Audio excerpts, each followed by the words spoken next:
Salut tout le monde, j'espère que vous allez bien les amis. On est parti pour une nouvelle vidéo, c'est jour de match pour le Real. Déplacement ce soir du côté du Coliseum Alfonso Pérez de Retafe. C'est un derby pour les merengues, match à 21h. Donc évidemment on a l'ambition du côté du Real de continuer à mettre la pression sur Gérone. Et puis aussi de continuer à enchaîner avec des résultats positifs. Depuis quelques semaines le Real s'impose parfois difficilement, mais tout de même s'impose. On continue les amis avec les deux unes des quotidiens madrilènes. Le quotidien AS qui titre Grite Gol, Borja Mayoral face à Jude Bellingham ce soir. C'est donc deux des trois meilleurs buteurs de Liga qui vont s'affronter ce soir, puisque les trois meilleurs buteurs de Liga, c'est Artem Dovbyk, l'attaquant ukrainien de Gérone, Bellingham, mais aussi Borja Mayoral. Les trois d'ailleurs ont le même nombre de buts marqués en Liga, donc un duel de goleador ce soir du côté du Coliseum Alfonso Pérez.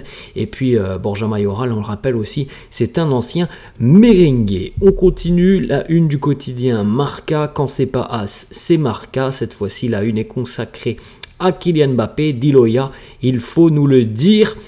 Selon le quotidien Marca, du côté du Real, on pense maintenant que l'on est en position pour signer Kylian Mbappé. Sa décision devrait être annoncée rapidement. Donc, et Marca et le quotidien AS nous annoncent que la décision devrait tomber très rapidement pour Kylian Mbappé. Bon, moi je vous ai déjà donné mon avis sur la question. On verra si cette décision de Mbappé arrive sous peu. Mais moi personnellement je n'y crois pas beaucoup. On retrouve aussi sur la une du quotidien Marca con Bellingham a por el liderato. Avec Bellingham ce soir, le Real évidemment va tenter d'aller chercher une nouvelle victoire dans cette course au titre en Liga. Notez que le Barça s'est imposé hier 1-0 face à Osasuna grâce au Brésilien Vitor Roque. Une petite information sur l'entraînement de la veille. L'intégralité de l'effectif était présent à l'entraînement, hormis évidemment les graves blessures, comme d'habitude, Courtois, Militao et David Alaba. Petite photo très sympa, regardez l'étoile, donc Arda Güler. Vous voyez le petit enroulé, il a terminé en lucarne, cet enroulé. Il me semble qu'il y a la vidéo qui a été publiée sur le compte Twitter du Real. Petit crochet enroulé pour Arda Güler, ça termine en lucarne.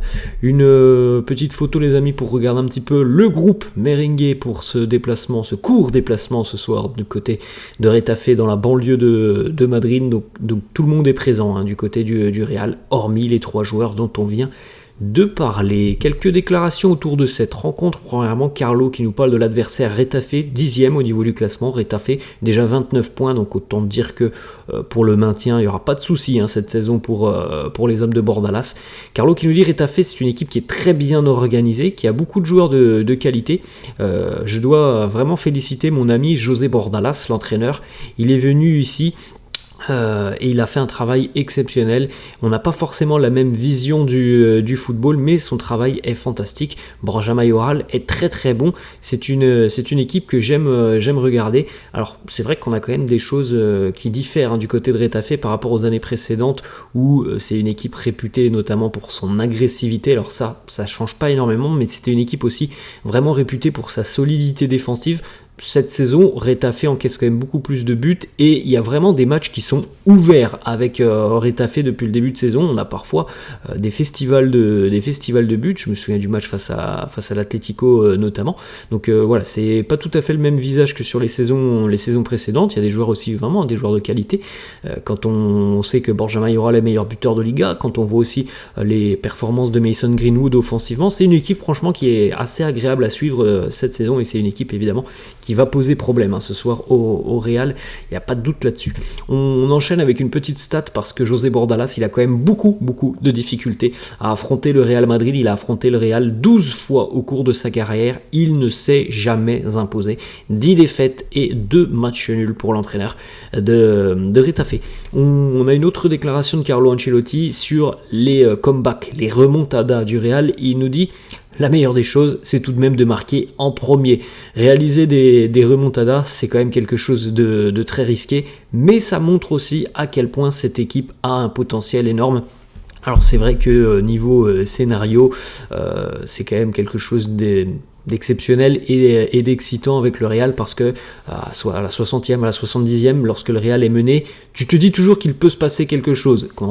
Si on parle d'autres équipes, il y a d'autres équipes en Europe, quand elles sont menées à la 60e ou 70e, tu sais très bien qu'il ne va rien se passer. Il y a quasiment aucune chance qu'une remontada soit réalisée avec le Real. Ce qui est improbable, hallucinant, c'est que c'est jamais terminé. Jusqu'à la 95e, 99e minute, on se rappelle du match face à Almeria.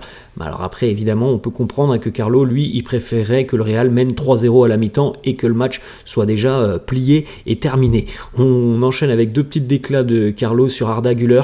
Il nous dit « Je n'ai qu'une chose à dire ». Et c'est qu'il faut être patient avec Arda Güler.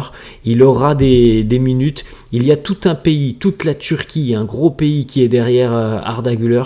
Son temps va arriver, donc on espère qu'il y aura peut-être du temps de jeu ce soir. Et comme on l'a déjà dit à plusieurs reprises, on espère aussi que très rapidement, on aura une possibilité de le voir en tant que titulaire et donc de pouvoir démarrer une rencontre. On a une petite stat défensive côté Real.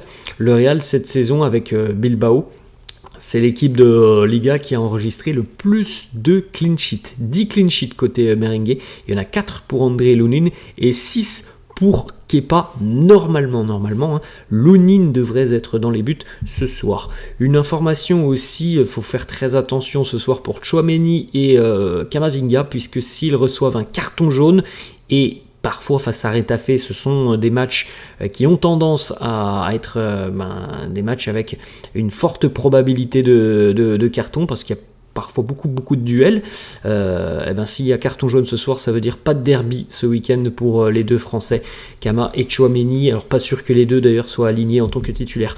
Voilà les compos d'équipe probables, la composition du quotidien Marca. Lunin dans les buts, Nacho, Rudiger en charnière, Carvajal à droite, Mendy à gauche, milieu de terrain, Kroos, Tchouaméni, Valverde et Bellingham. Et puis donc en attaque, Vinicius et Rodrigo. Ensuite, la composition du quotidien As, avec là aussi Lunin dans les buts, Nacho et Rudiger, Mendy, Carvajal en défense, Tchouaméni, Valverde, Bellingham, Modric, selon le quotidien As, et Vinicius et Rodrigo en attaque.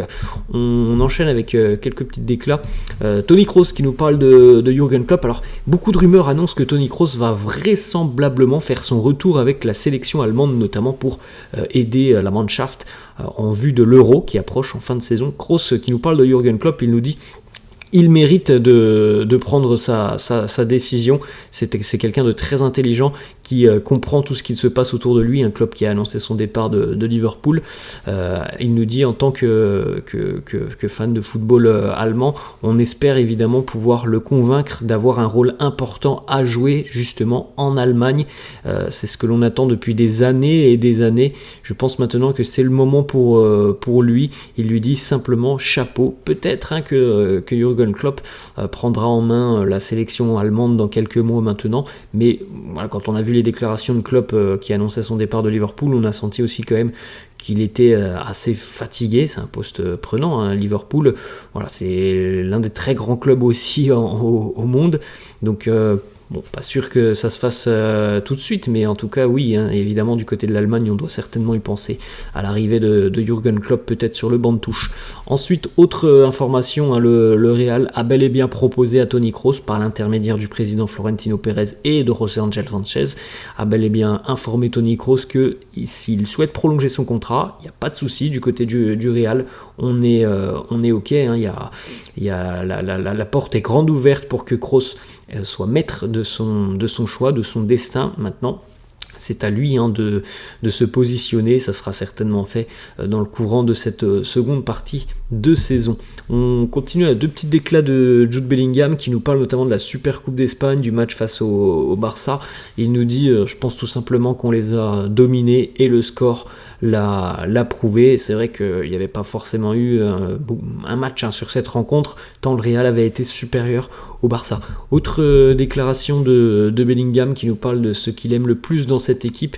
Il nous dit c'est que tout le monde est heureux pour tout le monde. Si quelqu'un marque un but ou est dans une bonne période, eh bien tout le monde est heureux. On reçoit des petites claques de Rudiger et tout le monde a le sourire. Voilà ce qu'il nous dit et ce qu'il retient notamment de cette bonne ambiance dans le vestiaire merengue. Voilà les amis, la fin de cette vidéo, j'espère que ça vous a plu. N'hésitez pas comme d'habitude à lâcher un petit pouce bleu, n'hésitez pas non plus à vous abonner à la chaîne. Je vous laisse et je vous dis à la prochaine. Ciao.